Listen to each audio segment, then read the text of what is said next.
अगर आप blood bank से खून लेकर अस्पतालों में भर्ती किसी अपने को चढ़ाते हैं और इस दौरान आपके अपनों को किसी तरह की दिक्कत आती है और फिर इसकी जिम्मेदारी अस्पताल प्रबंधन लेने से मना कर दे, तो आप क्या करेंगे? ऐसा अमूमन निजी अस्पतालों में होता है। जब ऐसी परिस्थितियों में आप सिवाय अफसोस जताने के कुछ नहीं कर पाते। लेकिन ऐसा कुछ यदि किसी सरकारी अस्पताल में हो, तब चौंकिए मत। दरअसल ऐसा मामला चाईबासा के सदर अस्पताल से सामने आया है, जो जिले का सबसे बड़ा सरकारी अस्पताल है और अगले कुछ महीनों में इसे मेडिकल कॉलेज बनाने की तैयारी भी चल रही है। यहाँ मरीज के परिजनों से सेल्फ डिक्लेरेशन लिया जा रहा है कि अगर ब्लड चढ़ाने के बाद मरीज को कुछ होता है तो इसकी जिम्मेदारी अस्पताल की नहीं बल्कि परिजनों की होगी। वहीं अब मामला सामने आने के बाद सियासत भी शुरू हो गई है।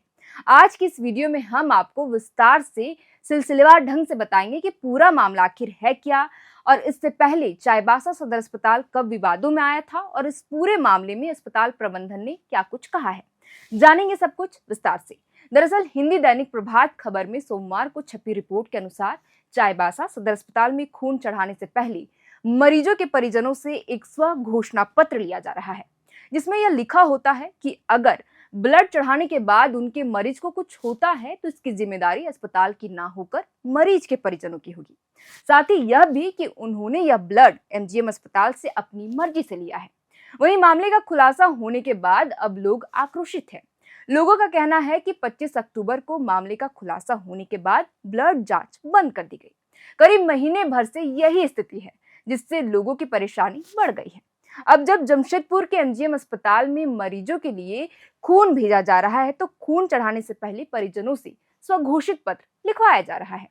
दरअसल बीते 25 नवंबर को इस मामले का खुलासा तब हुआ जब सदर अस्पताल में भर्ती एक बच्चे के पिता से ऐसा करने के लिए कहा गया, तो उन्होंने तुरंत इसकी सूचना मंझारी ब्लॉक के जिला परिषद सदस्य माधव चंद्र कुंकल को दी। जिला परिषद सदस्य ने ऐसा कोई नियम नहीं होने की बात करते हुए ग्रामीण को किसी पेपर पर साइन नहीं करने को कहा। इसके बाद अस्पताल में अन्य लोगों से भी किसी कागज पर साइन नहीं करने को कहा गया।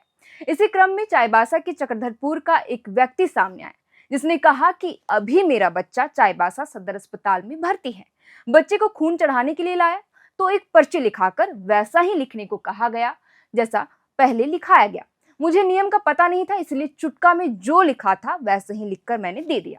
मामले ने जब तूल पकड़ा तो सदर अस्पताल के civil surgeon doctor Bharti Guroti Minj का कहना है कि मामला 5-6 दिन पुराना होगा।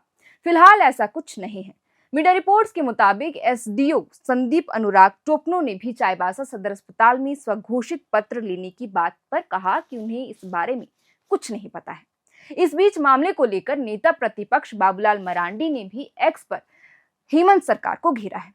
बाबूलाल मरांडी ने अपने पोस्ट पर लिखा, ब्लड बैंक पर राज्य सरकार हर साल करोड़ों रुपए खर्च करती है ताकि जरूरत पड़ने पर मरीजों को सुरक्षित और मानक गुणवत्ता वाला रक्त मिल सके, लेकिन हकीकत यह है कि खून चढ़ाने से पहले उसकी गुणवत्ता की उचित जांच तक नहीं की जाती।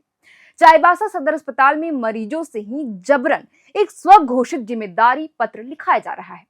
जो कि रक्त लेकर आए हैं वह पूरी तरह सुरक्षित है, यानी यदि किसी तरह की गड़बड़ी हो जाए तो उसकी जिम्मेदारी अस्पताल की नहीं बल्कि मरीज की होगी। जब सरकार ब्लड बैंकों पर इतना खर्च कर रही है, तब खून की जांच और प्रमाण की जिम्मेदारी मरीजों पर क्यों डाली जा रही है? जिन थैलेसीमिया पीड़ित बच्चों और गंभीर मरीजों को सरकारी अस्पतालों से सहारा मिलना चाहिए, उन पर जोखिम का बोझ क्यों डाला जा रहा है? आगे उन्होंने लिखा, हेमंत सोरेन जी जवाब दीजिए कि ब्लड बैंक पर खर्च होने वाले करोड़ों रुपए का उपयोग आखिर हो कहां रहा है। गौरतलब है कि चाईबासा का यह वही सदर अस्पताल है जहां केवल 1 महीने पहले थैलेसीमिया से पीड़ित 5 बच्चों को एचआईवी संक्रमित ब्लड चढ़ाने का मामला सामने आया था, और यह मामला नेशनल लेवल पर सुर्खियों में भी रहा था। यहां तक कि हाईकोर्ट में भी इस मामले को लेकर सुनवाई चल रही है और अगली सुनवाई 10 दिसंबर को होने वाली है। वहीं इस मामले की जांच करने पहले स्वास्थ्य विभाग की हाई लेवल कमेटी चाईबासा सदर अस्पताल और वहां मौजूद ब्लड बैंक पहुंचती है, तो वहीं बाद में स्वास्थ्य मंत्री डॉक्टर इरफान अंसारी खुद भी निरीक्षण करने चाईबासा पहुंचते हैं। लेकिन सिर्फ 1 महीने बाद ना तो जांच समिति की रिपोर्ट सामने आती है और ना ही यह तथ्य सामने आते हैं कि स्वास्थ्य मंत्री ने अपने दौरे में क्या कमियां पाई थी और इसे लेकर उन्होंने क्या कार्रवाई की है।